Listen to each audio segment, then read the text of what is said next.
You're tuned in to the MtG Cable cast, where they cover Magic, the Gathering Finance. All right? You don't know about it? You're tuned in right now and get ready to learn some shit.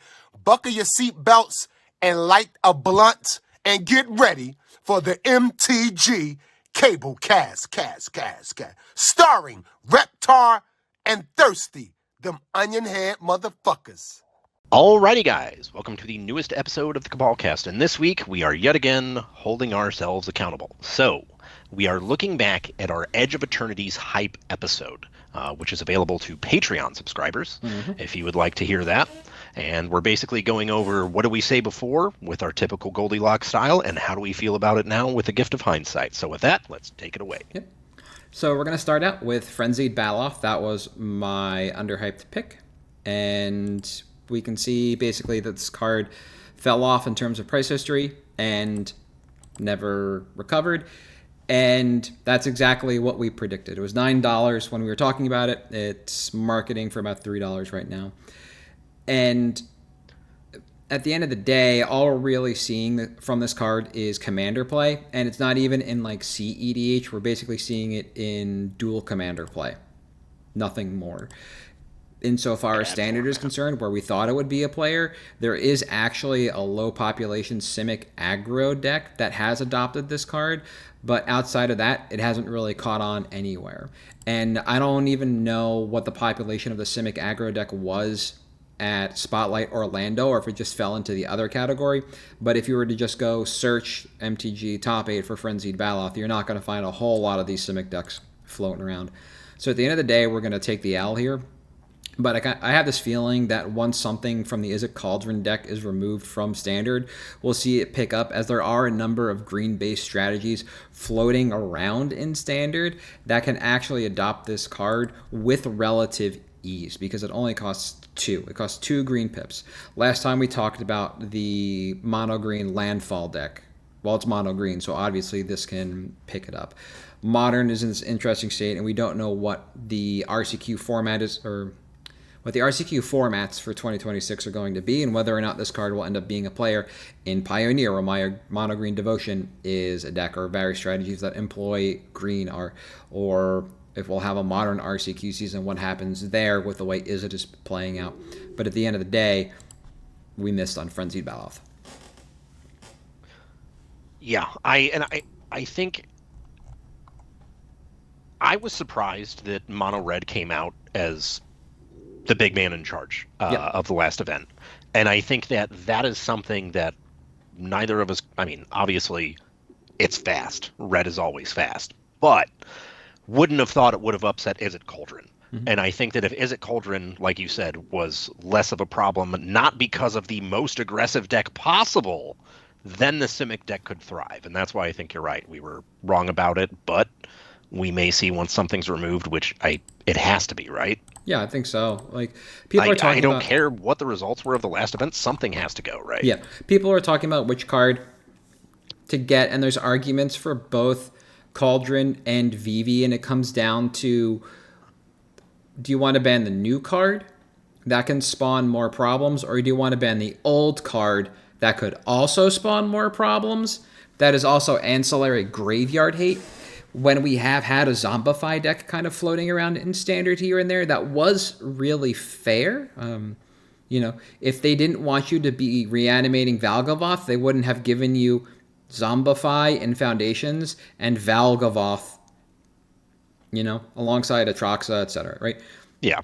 So it is a damned if you do, damned if you don't situation. And I think, based on your faces, we're both in agreement that you have to get Cauldron, because Vivi is the flagship card for Final Fantasy. Exactly. It's Hogak all over. Yeah. And you can't get that. You can't take that card out from that set and expect it to sell long tail to players. Absolutely not. Yeah. All right, for you? Well, I, yet again, went back to the well with a too-low card being a common and a collector booster set with the same logic I always use. And, yet again, I was wrong. My too low was Banishing Light, which at the time was around, I think, 15, 20 cents. Somewhere in there. I said that this could hit a quarter. This could be that card that hits a quarter in standard. It hasn't yet, but it might. We obviously are in a very different standard than we were pre-Final Fantasy. So who knows what's going to happen, obviously, with the Vivi deck. If that changes, then maybe more aggro strategies pop up and something like this and a control shell sees play. But that hasn't happened. I was wrong. Remind me when we get to your just right take on this set to upcycle an idea about Banishing Light. Fair. But from there, we're going to move on to our shared overhyped, which was Tezzeret, Cruel Captain. I actually did have one more thing on the too low. Oh, okay. Sorry. So I also at the time thought there would be low Final Fantasy retention. Okay. Yes. From players based on what we were seeing, and I thought that was lower than it was going to be. It got worse. So obviously a lot of people knew about Final Fantasy collector boosters, the chocobos, the chase, everything else after the One Ring. People were aware of it. A lot of those people bought in to Final Fantasy and wanted to flip the product. So they did. Those people have since come back and said, hey, is there anything in this set I don't like? Is it going to be the same? And I said, no. It's not like that. There's no chase. There's no chocobo. There's no One Ring. They do like one of these sets a year. And a few of them were like, well, then I'm not going to care enough to just do this once a year. Yeah. That feels terrible. If even the people that are just like chasing like the market as hard as they can are out for an LGS, that feels bad. That's my one thing for that. Now, yes, are shared too damn high. Yep, on Tezzeret, Cruel Captain. So when I was looking at this, I looked at just the regular set version because, I don't like all the pretty cards. And it's dropped in price as we expected, and you were looking at the borderless version, which has also dropped to about 50% of what it was. Yeah. Now, looking at my notes from the hype episode, I did misspeak saying that Tezzeret can tutor up Time Vault. It can only tutor up the key. Time Vault costs 2, and that is not a legal target. So, mea culpa on that. Beyond that, though, everything I did say about this card did hold true, and then some. Down to what people were experimenting with, because I was watching results. Sorry to interrupt. No, that's fine. I did not expect this to be picked up by CEDH players, but decks of all flavors have adopted Tez as long as they have an artifact-centric theme inside them. It doesn't have to be as on the nose as Magda or Urza High Lord Artificer. It could be something like a Rogsai list that's just slanted a little more towards artifacts. It was actually really interesting kind of seeing all the pairs for CEDH. We're seeing this in Legacy, exactly where we anticipated it, in the Mystic Forge combo decks. And it also spread out across Vintage in various artifact combo decks. I've seen this in Paradoxical Outcome decks. I've seen this in Jewel Shop decks. I think I saw this in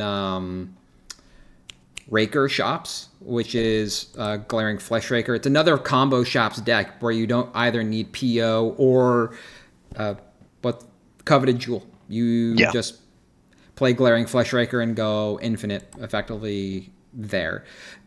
There were also a few daring modern Tron players that have sleeved up Tez and put up results as well in leagues. But I'm going to take another L here because I said that there was too much sizzle on the card. But CEDH players and Vintage players did prove me wrong. There are more people playing this card than I anticipated. They're putting in a lot more time with this card, more than I thought for what I said at the time was the nth best key. And I'm kind of fine taking the L on this. At the end of the day, we both said it cost way too much. Yep. This is the regular version was pre-ordering or selling for 60. The other one was like 100 some odd. So at the end of the day, it was overhyped for the price point. But I was wrong for the utility we are seeing. I thought it was going to be a little more novel than it turned out to be, and I want to hold myself to that. Yeah, and on that same note, the thing that I had said was that if we saw this, it like tested extensively in EDH, I expected it more in those 75% decks. And the CEDH crowd picked it up and they've been trying to work with it. It is one of those cards that also I think is realistically one card away from breaking some format, because it just has combo written all over it. But you're right, the hype volume was correct. The price volume was way too high, and again, L for me as well on that one. Yeah, and it was kind of interesting because the only person that I've seen be excited for this card still is my local Mystic Forge player, who, when I came down on Monday, was testing Vintage ahead of EW, and he was shuffling, and I just looked at him, and I said, "You're on PO, right?" And he said, "Absolutely." And I said, "Good, we still share one brain cell. Like, I know what this guy's on." Yeah. And he was like super duper hyped for this card, so I'm like excited for him that it's paying out. I didn't get a chance to talk to my CEDH players, but we've had more and more of them coming out, and I'm hoping that some of them have also kind of picked this up. I know a lot of them are like Rakdos Hired Muscle or Magda or other artifact deck players, and that they've picked up this card as well to kind of continue to prove me wrong that like just because it didn't look like it was as playable as it is doesn't mean that that's going to be the case. You know, we're not out there experimenting in all these formats. We evaluate these cards on the surface. We take into consideration what people who are very engaged with these formats are saying about these cards, and then we make our informed decisions based on that. It just turns out that, hey, you know what? This card is actually better than we thought. But I still think we are right in the fact that I don't think I've seen anybody create an emblem with this card. Yeah, no. It's just, that's off the table. No. Right. It's almost like the OG Tameo emblem. It looks really cool, but it's not the point. Yeah, exactly. You're not there. Yeah. You're not there to do that. Or Jace Bellerin. Did you know it has a second minus ability? No, you didn't. Because first, you draw one, then everybody draws one, then you draw one, then everybody draws. That's just how that card goes. It only has a singular plus and a singular minus. It doesn't have a third ability. Yeah. And then later, Jace got a better version of that ability for 0 to make matters even worse. It's true. Or like Lily Vess. How many people remember Lily Vess has an ultimate? Like, it's not quite the purpose of that card. I've played a shit ton of Jund. I could not tell you what that ult does. Does it reanimate 2 things or something? It does reanimate a number of things, but again, that's another Planeswalker that was meant to go tutor, discard, tutor, and she's gone. That's it. That's all her loyalty. That's how you're supposed to use that card. Like, yeah, straight up. Moving on to Just Right, this is where I decided to bring up the lands within the set. And I said Evendo, Waking Heaven was just right. It was seeing just the right amount of sizzle. It was selling for about $27. Right now the market is $19 and moving down a little bit. And for those that don't remember, Evendo is the Gaia's Cradle land from within the set. And like I said, we expected the price to drop because the utility of this card wasn't quite there when compared to Growing Rights of Itlimoc and Gaia's Cradle, and we have seen that overall. It is currently underplayed in Commander by about an order of 10 compared to both Rights and Cradle, but it has only been about a month or maybe a little more than that, and that's why I said I believe that it's underplayed right now. It's seeing like 19,000 unique entries as opposed to 190,000 for Growing Rights and Cradle. Yeah. Right. I think the delta is more because of how new the card is and not how bad it is in comparison. Looking at Commander play data and setting aside the new Commander section on Rec, as they're all Edge of Eternity commanders, this is being played primarily in Go Wide Tokens deck with a few Go Big commanders also showing up. Things like Galta Primal Hunger, that's the mono green Galta, so the original mono green Galta, and Kona Rescue Beastie, the Elvish Piper from Duskmourn that you actually talked about, I think, in our hype episode. Yep. So we did miss a bit on what kinds of decks would be interested in Evendo, thinking mainly that only the Go Big decks would want it as they could turn it on faster. But I'm happy to see that more players have picked this card up.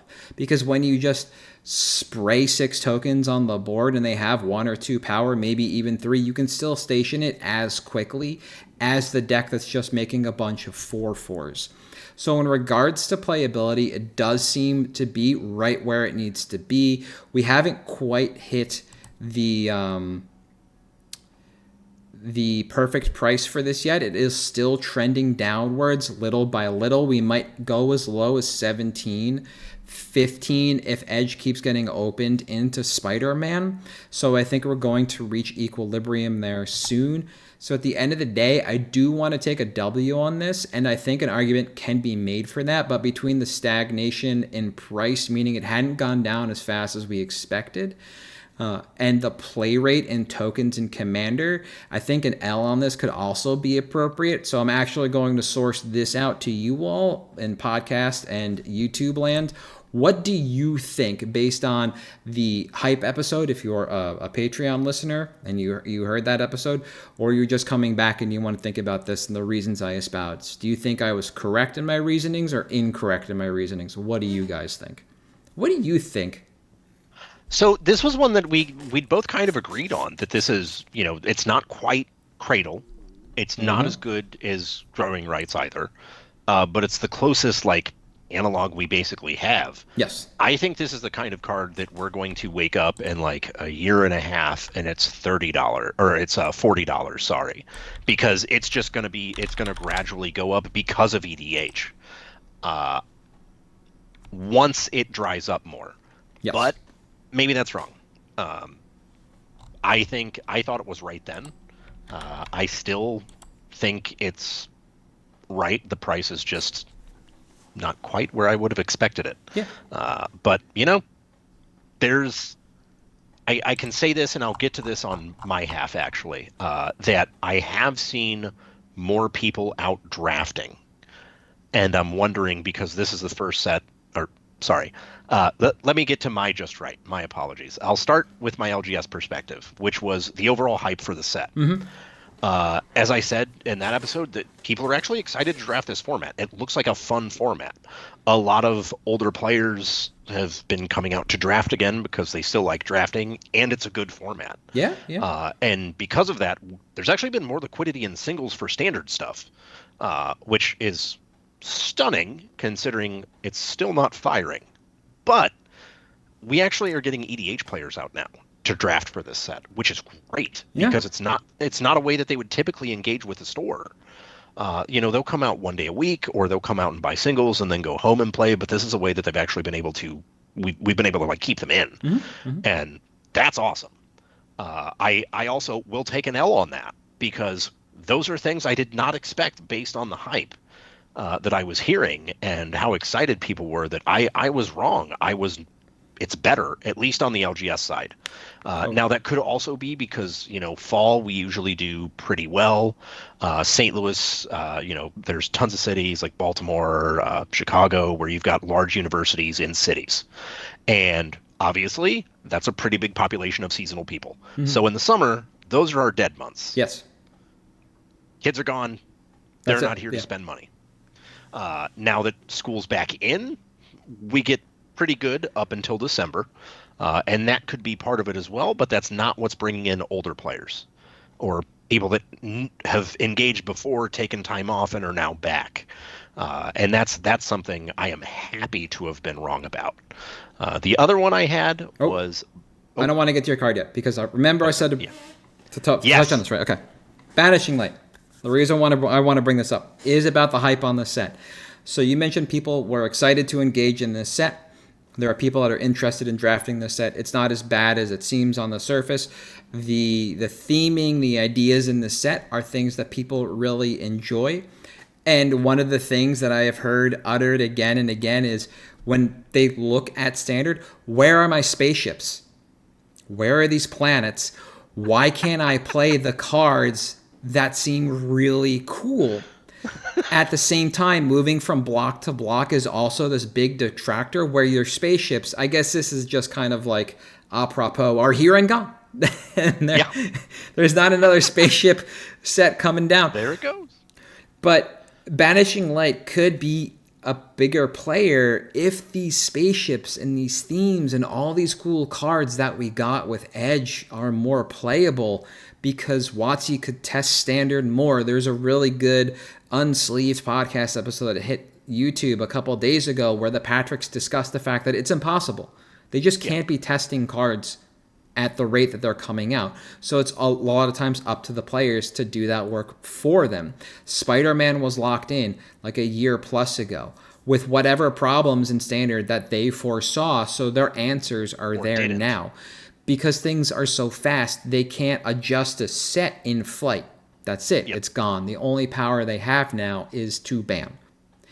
And that was actually something that I think it was Blogatog or the Mothership, one or the other. I recall an article when they were talking about their like release cadence and changing it, that they were like, hey, we're still going to test, but we may see a fall off. And I agree. I don't think they are at all. Yeah.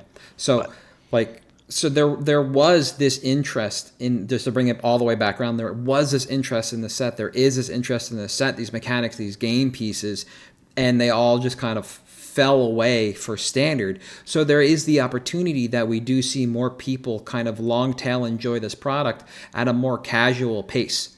Yeah. People who want to play literally, again, battle cruiser Magic, because you can play your spaceships and your space stations as commanders now. So we might see some more converts over time. And from an LGS perspective, and that's cool. Keep buying the set until we can't, until it's out of distro in like 18 or 24 or 36 months or whatever the hell that cadence is now. Take it off the shelves. Take the singles, please. It's just not going to come up in standard right now. And for a lot of people, that was kind of upsetting. That was a shock they didn't expect, of like all these cool cards that I've engaged with just have no home right now.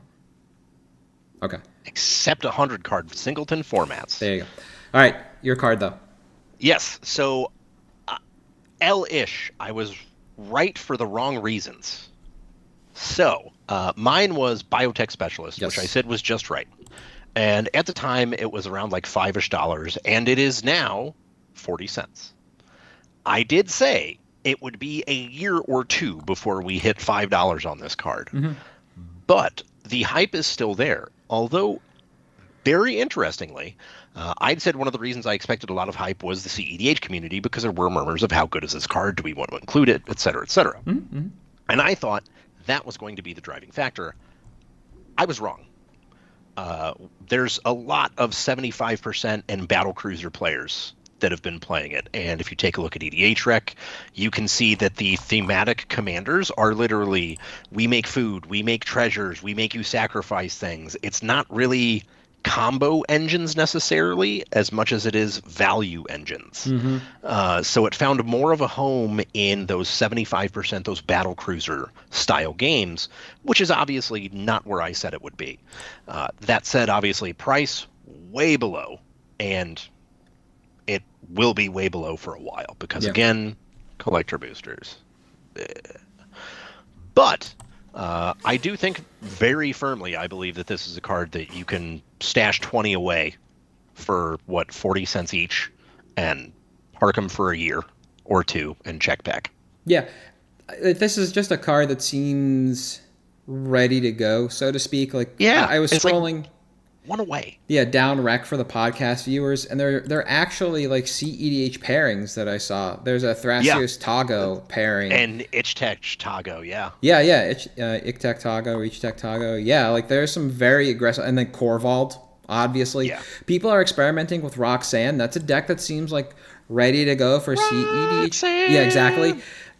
Where this card will fit perfectly inside that. So it seems like people need the time to figure this card out, and then they can actually begin working with it. Alternatively, you unban Dockside Extortionist. I don't think you should do that, but if you unban Dockside Extortionist, Biotech Specialist... This card's insane. Yeah, exactly. This card goes crazy like that. Individual cards like Ancient Copper Dragon and some other things that just like make a bunch of treasures. Cool, I don't even need the mana. Just sack it and deal 2 damage. Every treasure sack is just 2 damage to you. I think we were both on the train and still are that this is a card that will be good in time. It is a card that you should watch, and we've probably come close to the floor on this thing. I have not checked price recently, but eventually... 20 cents. Yeah. Like, what's the cheapest brick you can get? What's the... let's see. Filters. 70 cents for 8, 50 cents for 7. Like, those are the largest and cheapest bricks before they're $1 each, right?